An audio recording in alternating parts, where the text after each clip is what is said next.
आप सभी जानते हैं कि बहुत सालों से सिंधु दर्शन यात्रा का आयोजन लद्दाख में हो रहा है और इसके शुरू होने का जो आरंभ में जो शुरू हुआ था उसके पीछे ये मकसद था कि जितने भी सिंधु कम्युनिटी के लोग हैं अपने देश को छोड़कर पाकिस्तान में जो उनका अपना देश हुआ करता था छोड़ के भारत में बहुत सारी संख्या में हज़ारों लाखों की संख्या में यहाँ पर भारत में बसे हुए हैं, उनको इस बात का ज्ञात नहीं था कि सिंधु नदी भी हिंदुस्तान के किसी कोने से बहती है। तो जब माननीय लाल कृष्ण आडवाणी जी एक बार लद्दाख उनका आगमन हुआ तो उनको ये बताया गया कि ये सिंधु नदी है। तो उन्होंने उस समय से लेके एक कोशिश की कि जितने भी सिंधु कम्युनिटी के लोग हैं उनके हित के लिए सिंधु जो यहाँ पर लद्दाख के पूरे क्षेत्र से गुजरता है तो यहाँ पर उनके लिए इस तरह का आयोजन हो। और इसी को ध्यान में रखते हुए उस समय दिल्ली में जबकि भारतीय जनता पार्टी की सरकार थी तो उन्होंने एक आयोजन किया था कि सिंधु यात्रा के नाम से सिंधी कम्युनिटी के लोगों को यहाँ पर ला के सिंधु के तट पर बैठ के इस तरह का उत्सव मनाने का। तो ये सिलसिला बहुत सालों से चल रहा था और उसमें Ladakh Buddhist association, Ladakh Gonpa society और Ladakh autonomous hill development council, क्योंकि उस समय में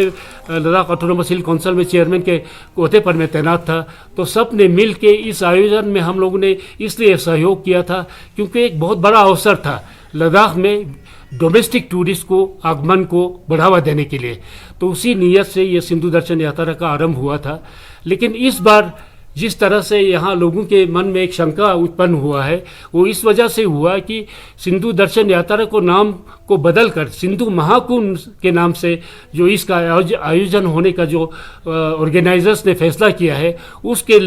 उसको लेके लद्दाख के लोगों के दिलों में बहुत सारी चिंताएं हैं। हम ये मानते हैं कि ये बहुत जायज़ चिंता है क्योंकि इस कठिन परिस्थिति में जबकि पूरे दुनिया में पेंडेमिक कोविड-19 का पेंडेमिक चल रहा है उसमें बहुत सारी संख्या में जमा होकर इस तरह का आयोजन किसी तरह भी उचित नहीं है। हमारे सामने ये उदाहरण है, हरिद्वार में जब महाकुंभ मनाया गया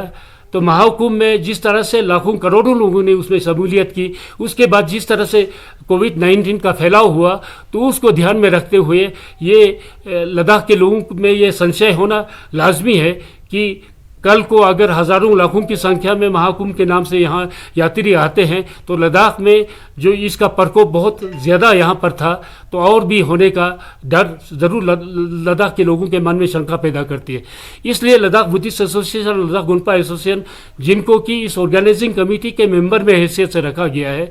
एक तो जो इसमें बदलाव लाया है और जिस तरह से महाकुंभ का नाम दिया गया है और इस बड़े स्तर पर मनाने का जो फैसला हुआ उसमें हमें किसी तरह से उसमें हम जुड़े नहीं हैं क्योंकि सारा फैसला शायद दिल्ली में उन्होंने जो आयोजक बैठे हुए हैं उन्होंने तय किया है। तो हम अपनी तरफ से जब लद्दाख के लोगों में ये इसके बारे में चिंता जाहिर की तो हमने उनको चिट्ठी लिख के ये बता दिया कि एक तो महाकुंभ के नाम से इस समय बहुत लोगों की शमूलियत से अगर इसको मनाया जाता है तो लद्दाख के लोग इसको स्वीकार नहीं करेंगे। तो इसलिए हमने एतराज़ करते हुए हमने उनको बता दिया कि इसको सिंबॉलिक तरीके से जैसे कुछ मनाने का अगर फैसला होता है तो उसमें हमारा सहयोग होगा, अन्यथा हम इसमें शामिल नहीं होंगे। इसको हमने क्लियर करके उनको चिट्ठी लिखा है लेकिन अभी तक उनकी तरफ से कोई जवाब नहीं आया। तो हम और इसके बारे में क्या